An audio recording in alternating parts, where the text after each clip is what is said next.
How to draw the tangle foundabout. These are the tools that I used: a Micron 01 pen, a pencil, a tortillon, also known as a blending stump, and a kneadable eraser.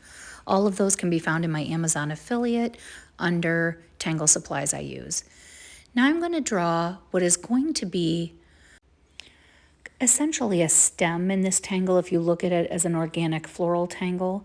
And then somewhere between halfway, whatever feels comfortable for you, you're going to add another stem. And you're going to stack these on top of each other back and forth. Now, one of the things I am very much into in regards to tangling is the mindfulness part and the Zen part. That to me is more important than the tangle. So this really is a journey to the end of the tangle, and the tangle is a bonus at the end. And what I mean by that is before you start tangling, I recommend take a deep breath, put your hands on the table, take a deep breath, breathe in all the things that you're grateful for and appreciative for, and on the exhale, let all the junk out. Imagine it going right out your toes, whether it's stuff from the day, from years ago. You know, you could get into how does all of this benefit me thinking about these things that I most likely have no control over, but letting all that stuff go really changes how your tangle looks, especially if you're angry or upset. My tangles, when I'm not in a great mood, look much different than the ones where I actually take a moment and be mindful about enjoying what I'm doing. This is also a time I really like to let go of my ego.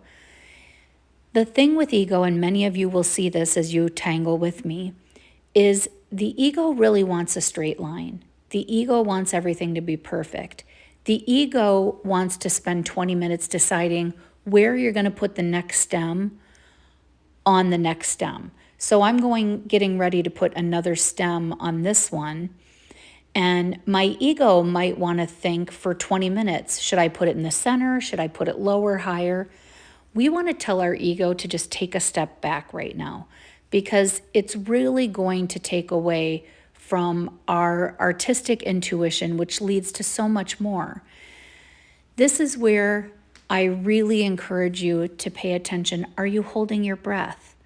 Are you biting the inside of your cheek, clenching your jaw, holding the pen too tight, pushing down too hard with the pen? So here in Foundabout, we have all of our stems.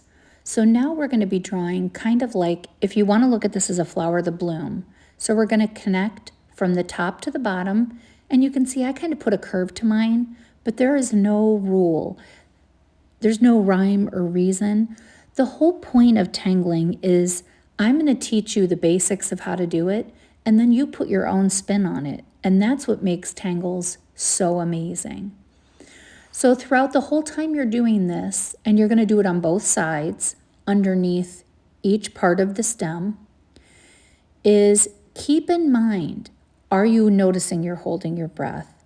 Are you biting the inside of the cheek? Are you clenching your toes? That's one of the things I noticed that I did. Are you hesitating for a long time because the ego keeps trying to make everything perfect? Well, the thing is we're very perfectly imperfect. So that was one of the things that I found challenging to let go of, was just allowing the pen and my lovely artistic intuition to do its thing. And it took me a while to get there. So now if we look at the tangle, we're about to finish the last one.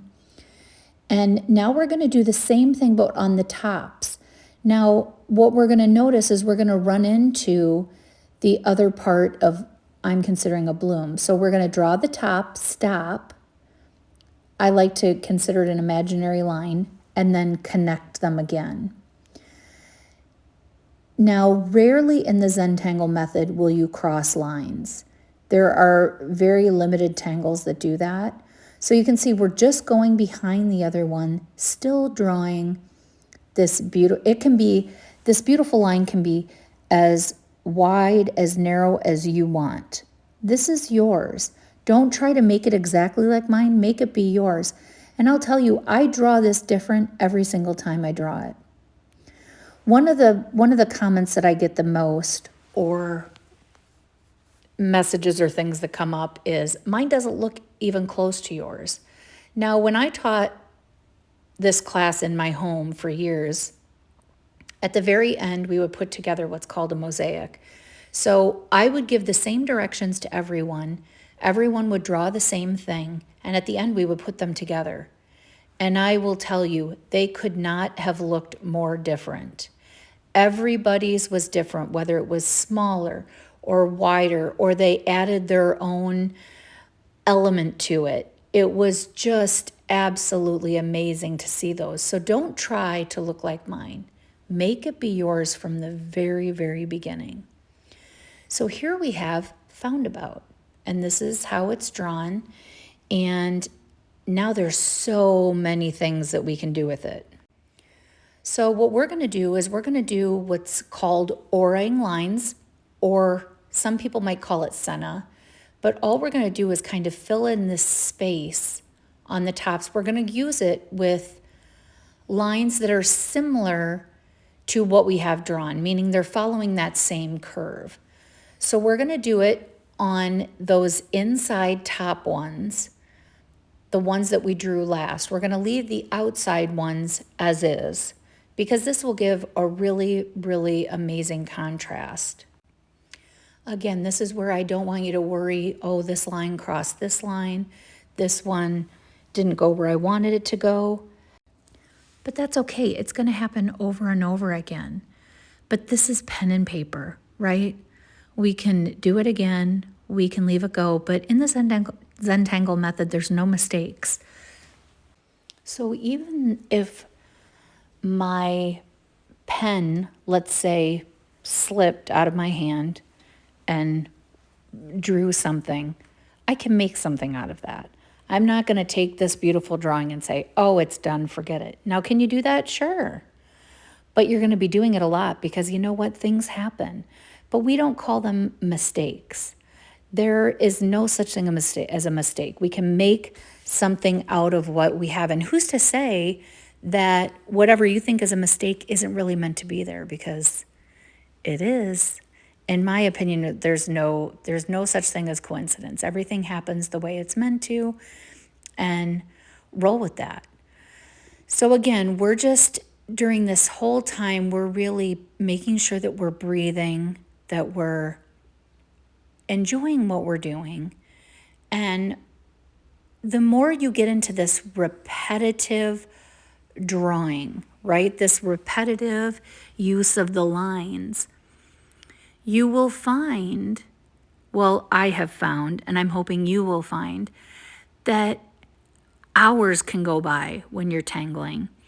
Specifically, some of the tangles that I'll be showing where you can do a whole page of them, I will look up at the clock and realize 2 hours have gone by, and I have just been in this zone of drawing, and everything that I thought was so important that was on my mind is gone, because my mind is going, really? Do we need to think about this? Let's enjoy what we're doing.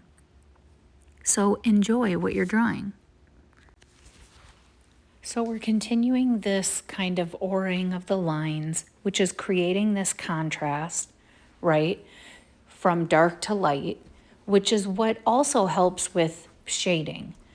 Now, I'm going to show you the shading at the end of this and what I did to it for shading. And many times people will ask me, how do I know where to shade? When do I shade? How much shading should I put on? This is the best thing I can say about shading. In the Zentangle method, there's no light source. So it's not like if you were in art school and you have to think about if the light was shining at 1 p.m., where there's no light source. So there's no rules here.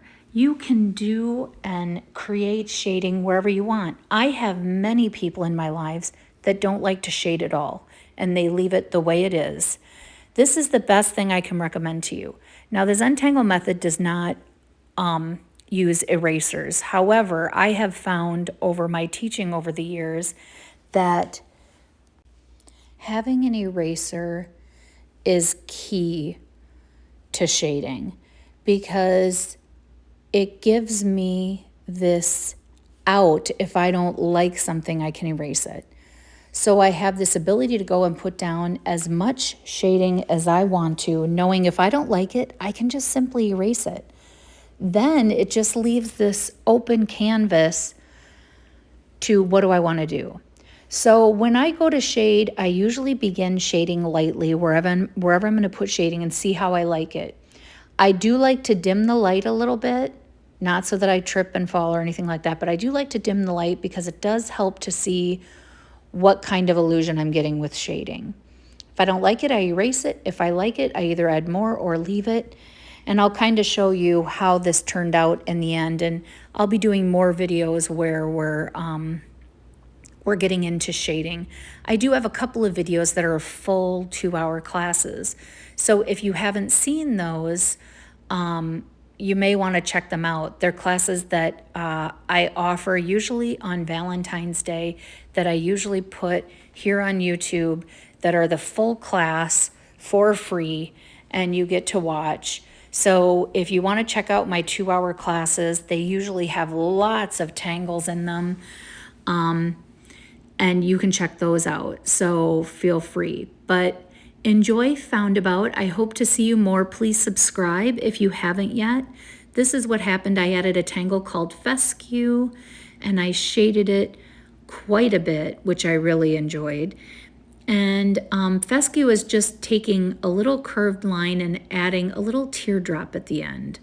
So more tangles to come, but hit that subscribe button.